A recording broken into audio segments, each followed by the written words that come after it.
Quando eu comecei no digital, lá atrás, eu me sentia um verdadeiro estranho no ninho quando eu ia prospectar clientes. Eu me sentia realmente um intruso e eu tinha muito medo de incomodar. Por isso, minhas abordagens eram terríveis. A minha comunicação era muito travada e, graças a Deus, eu fui melhorando isso com o tempo. Mas alguns medos permaneceram e eu continuei com dificuldade de vender. Eu falava muito melhor, eu conseguia me comunicar muito mais claramente, mas na hora de vender eu ainda me sentia muito estranho, me sentia muito mal, sentia que eu estava sendo uma pessoa muito inconveniente e só estava aborrecendo o outro. E em grande parte isso se deu por mais experiências que eu tive com outros vendedores, vendedores sem alma, que tudo que queriam era empurrar o produto, pegar o dinheiro e que eu fosse embora. Esse livro aqui, eu comprei ele há mais ou menos 1 ano e meio, 2 anos atrás. E ficou esse tempo todo pegando poeira na minha estante.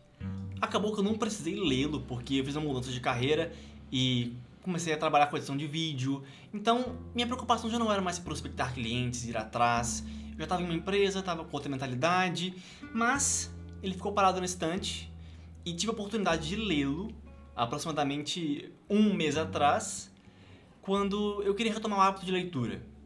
Eu estava querendo voltar a ler. Eu tinha ficado mais ou menos um período ali sem ler quase nada, lendo muito pouco. Eu tentei voltar a ler, lendo o livro Rápido e Devagar, do Daniel Kahneman.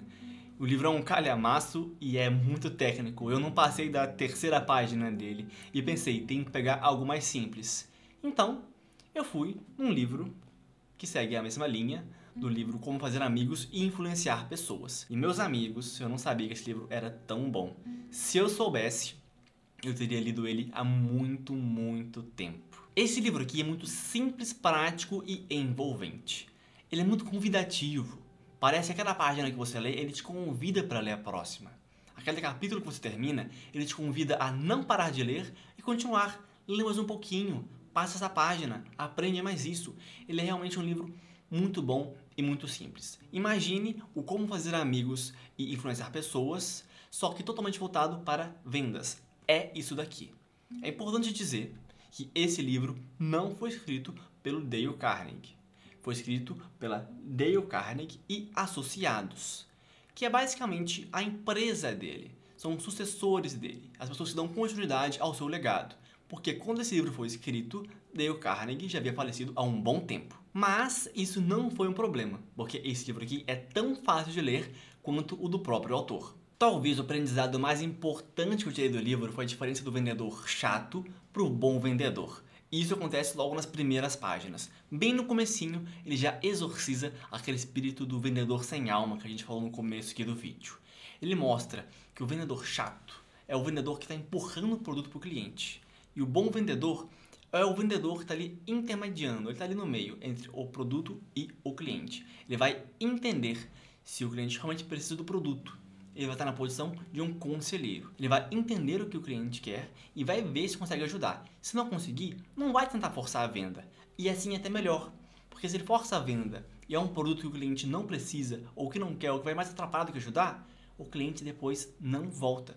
E tão importante quanto conquistar um cliente é fazer com que ele volte. Quando você se torna uma pessoa de confiança do seu cliente, não importa o tamanho da concorrência, ele confia em você, ele vai procurar você.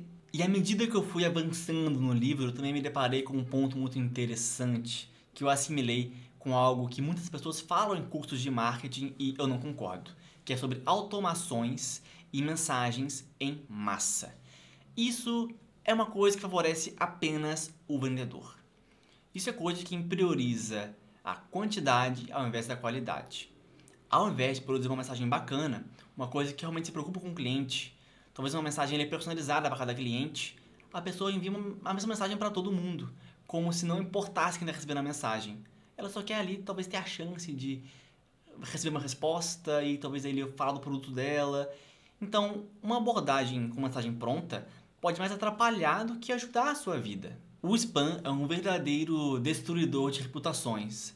Porque uma vez que você fica abordando sempre as pessoas, fica sempre usando a mesma mensagem daquele mesmo jeito, sempre é realmente inconveniente, porque o vendedor chato é inconveniente.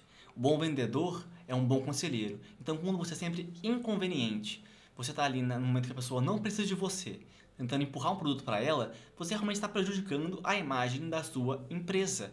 E é claro, você vai vender menos por causa disso. Então o ideal é uma abordagem eficaz. Menos pessoas, só que com mais estratégia. Não existe nenhuma automação capaz de vencer a sua humanidade.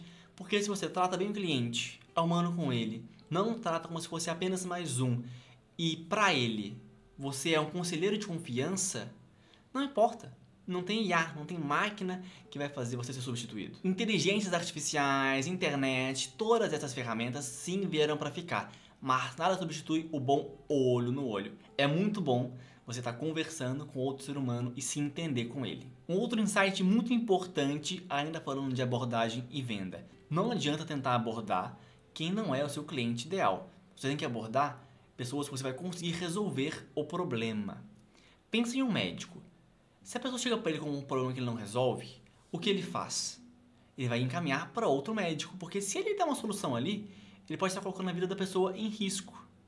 E em vendas, às vezes, quando você faz isso, você coloca a empresa do outro em risco, as finanças do outro em risco. A pessoa precisa, por exemplo, de um serviço de tráfego pago e você vai falar para ela que ela precisa de um editor de vídeo ou de um social media.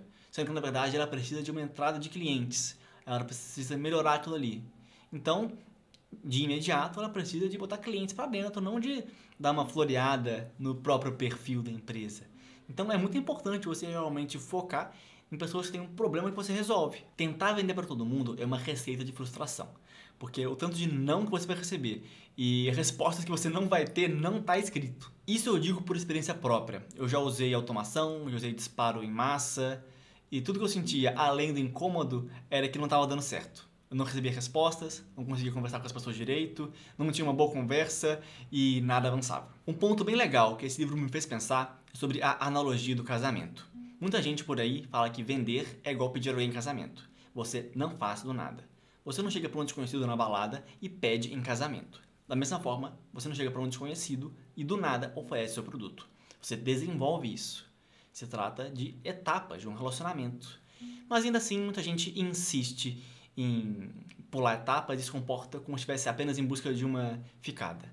Tá ali na festa, passando a mesma cantada barata para todo mundo e no fim das contas ainda vira piada. E para fechar, vamos falar aqui de objeções. Esse é um tema que muita gente por aí na internet complica e lendo o livro eu percebi que é mais simples do que parece. Quebrar uma objeção não é nada mais nada menos do que mostrar para outra pessoa que você ouviu ela antes de dar uma resposta. Se ela falou que acha que talvez a equipe não vai se adaptar ao que você está oferecendo, a sua tecnologia, a sua ferramenta, a sua automação, você vai dizer para ela, olha, entenda que a sua equipe possa não se adaptar com isso, mas fica tranquilo que a gente vai estar acompanhando vocês passo a passo, não terá um problema com isso. Você pode mostrar aí também mais um case, olha, fulano de tal, que a gente já te mostrou, que a gente atendeu, passou por isso e foi resolvido, não tiveram problemas, então tem tudo para dar certo. Ou seja, você tem que validar a preocupação do outro antes de oferecer uma solução, antes de dar uma resposta. Esse livro para mim foi como um almoço em casa de vó. Não se trata de uma comida gourmet, uma coisa muito chique, de um restaurante francês, mas é aquela comida tão boa, com um tempero tão bom que você quer lá todo domingo. Enfim, é da mesma linha do Dale Carnegie, não tenho o que falar. Fico por aqui e vejo você na nossa próxima análise. Tchau, tchau!